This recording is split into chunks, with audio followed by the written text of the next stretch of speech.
Yeah.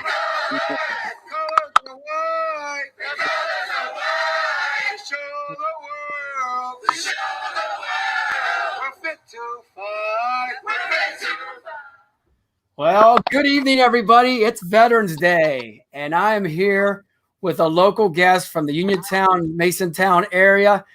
Darrell here, and he's going to tell us a story about everything that goes on in his veteran journey here. I mean, today's a special day for everybody out there. So, I want you to thank everybody for the being free and everything that everybody, all the veterans do for us. So, Darrell, we're going to deep dive into it. I want you to take it away. Let's start your journey from day one as probably a recent graduate of Laurel Highlands High School and jumping right into the armed services. Hey, thank you for letting me be here and get me on your live podcast.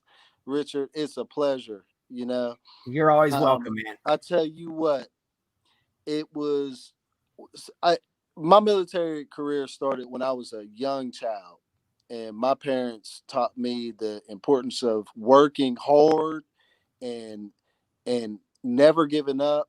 So it was kind of easy when I got to the military, but they still retrained your mind to where you was going to be away from your families, and you was going to do something that was really tough. And um, the things that we learned in there was treat everybody with respect. And I learned that when I was a child, but it was those was your brothers, those was your sisters and your brothers, because I was a military police officer. So Oh, nice. we had females and we had males whenever we worked side by side with each other. Great opportunity to travel overseas. um, I would encourage these young children now to look to be military, or if you're really encouraged on doing college, I don't disencourage that, but military will provide education for you, all all paid. I've did a lot of education while I was in the military. I got plumbing, plumbing and pipe fitting education, CID Great. special operations. I know a lot about the military and educational wise too, not only combat wise. Uh, it's a beautiful thing to be a part of the Army regiment. That's amazing. So tell me a little bit about like day one. I mean, you're what, 18 years old and or 19 years old. What happened? What's going through your mind on day one? Well, my recruiter came to me and he said to me, he said, the first thing I was about was, man, I can go over there and I can die. I'm scared. He said, well, you can be walking down the street and die. So Wow. I was like, well, and now I was a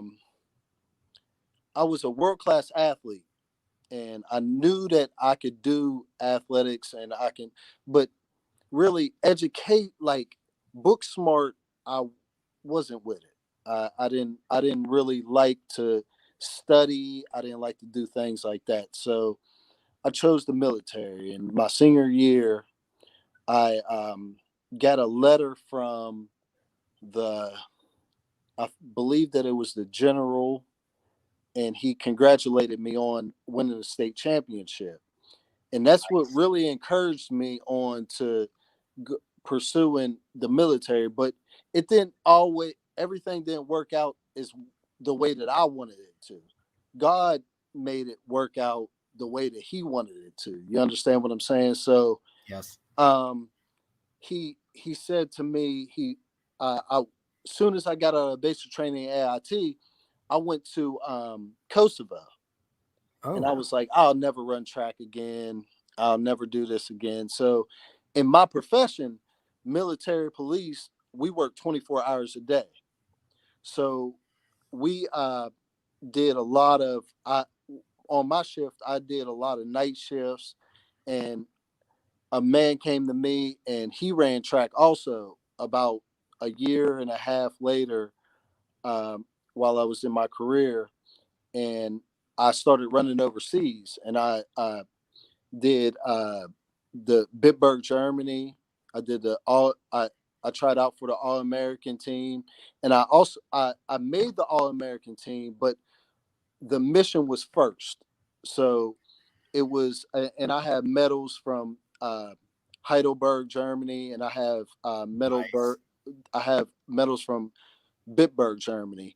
But mission was first, and as a young child, I was still a kid, 20 years old, and I didn't understand that. I wanted to do what I wanted to do. So, you your goals are only what you want to make it, but they're not going to go in the order that you want it to do. You know what I'm saying? You have to follow the Mhm. rules, and you got to do what how it's supposed to be planned out. And you know that that was a big lesson for me. You know, a big lesson in the military for me. I've I've been to Kosovo. I've been to Bulgaria. I've been to Turkey. I've been all over the world. And without the military, I don't think that I would ever experience the things that I experienced in life. Wow, that's amazing. Now, I mean, just some of the stories you just said right now. Tell me a little about like being overseas. Your first time when they said you're going to go overseas, and what was going through your mind at that point? And over there. I mean, you can't tell me all the details, but like, tell me how was the life over there with some of these other countries? I'm sure you're like, wow, the United States is very privileged. Well, as an excited kid, you want to experience these things. You want to go and run.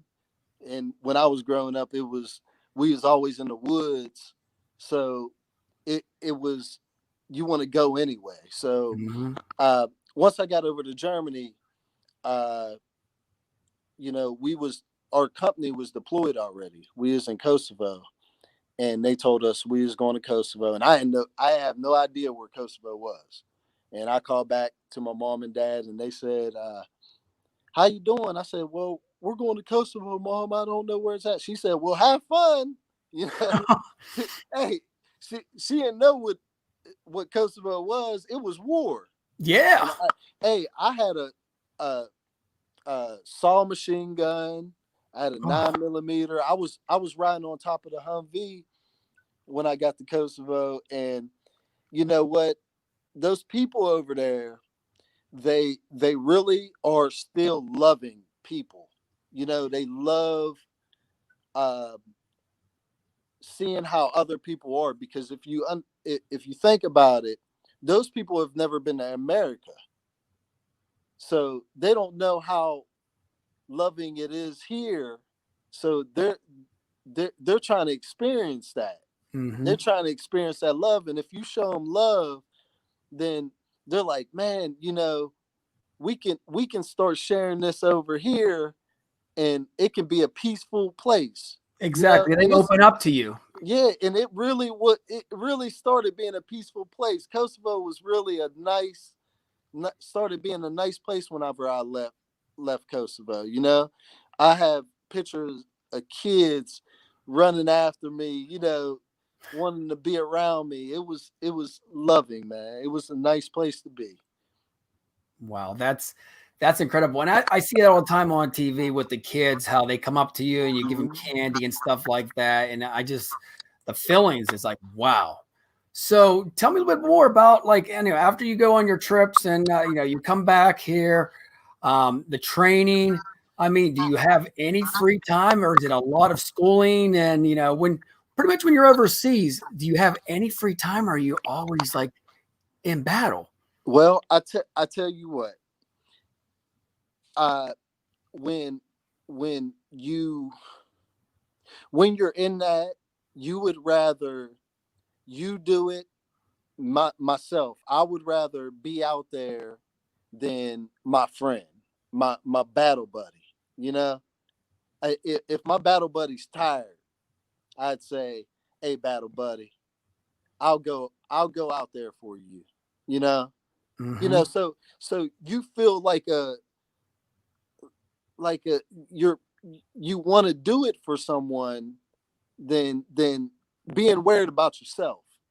You understand what I'm saying? It's all So like a you're team really effort. not You're like worried a about family. yourself. What's that, sir? You're like a family, basically. Yeah, you're like a family.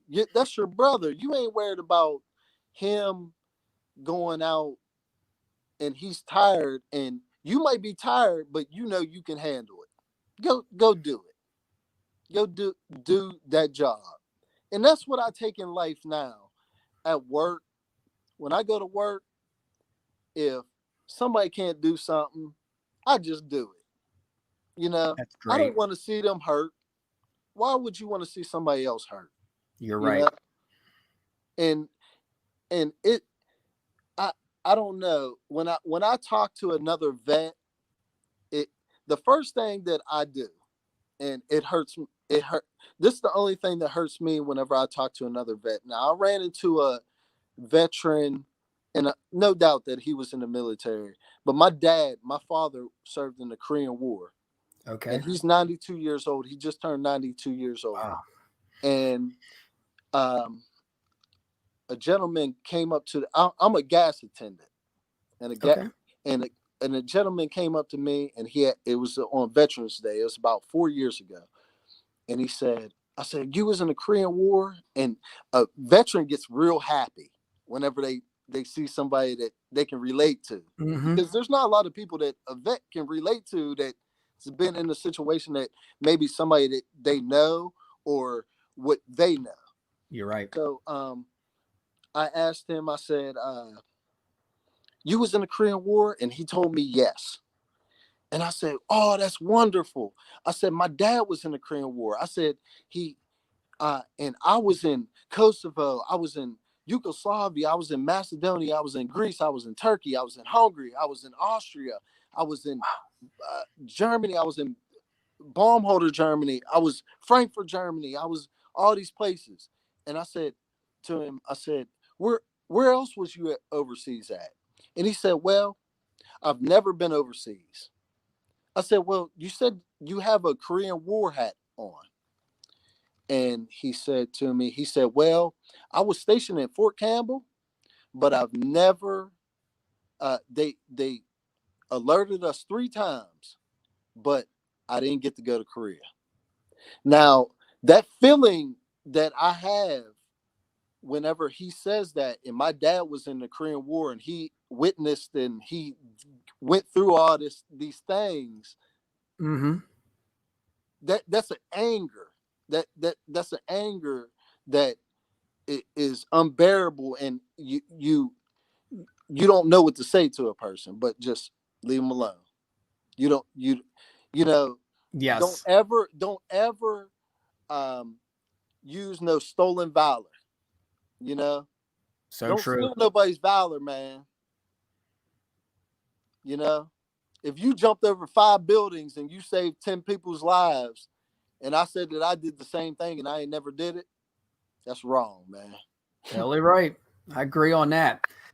You know what, Darrell? Tell me a story. Tell me something that sticks out in your military career that is just something that maybe a situation, a story. Is there a quick story that something just it's like an inspiration story, I want to say. Um, Is there anything out there like that? Man, I got a lot of them, but we'd be here all night. um, We can run till midnight. I know we got a let time me limit here, but let me see. Let me see. Let me give you a good one, okay. a real good one. Let me think of one. I'll do the drum roll. Hey, no. Let me tell you about over in Kosovo first. Okay. Okay. Now, I I'm pretty sure. Okay. Now, I researched this stuff, and I thought that a aardvark was only in like Africa or in like hot areas, right? Mhm. So we're riding up to the Serbian and Albanian border, and it wasn't checkpoint 75. You can look up checkpoint 75. It's a Okay. it was a hostile environment when I was there. But um we're going up to this other checkpoint, and we get up there, or we're going, and I see something run across the road, and I said, "Did you see that?" And it was an aardvark. It was Yeah. an anteater, and I've never seen an anteater. It. So we get up to the checkpoint, and there's Serbians. Now you know about the Serbians and Albanians, right? Yes. They were fighting, and Mm-hmm. they were fighting for years, way before we even knew it. You know, but we get up there, and the guy, he got a knife, and he's trying to get across the border. Now his family got the credentials to get across the border, and I'm up on the gun, and I'm watching the gun, and we got two vehicles. Whenever we traveled, we would travel with two vehicles, and it was a squad. Okay. It was uh, a squad leader in one vehicle. It or the squad leader was in one vehicle, the driver, and then the gunner, and then the other sergeant would be in the other vehicle, gunner, and the driver. So they're fussing, and the guy pulls out the knife. None of these guys would do anything. Like, so I jumped off the truck, and I grabbed this guy. I jumped off the truck, and he was a little bit away from me. I jumped up, and I grabbed him, and I slammed him, and I handcuffed him up, and I didn't say nothing. And the guys, you know, the other Serbians were cussing out. You can just tell that language. You can start learning that Oh language. yeah, I You can know, imagine. they ain't happy about something. So I put him in the truck. We take him to the police station, and I'm asking him, like, I don't know, I was so different from, like, I didn't want to hurt nobody. You know what I'm saying? Totally understand. Like, I never wanted to hurt nobody. I wanted to talk to him and understand, like, just like you want to understand. But it was just I I got one for you. I'm sorry.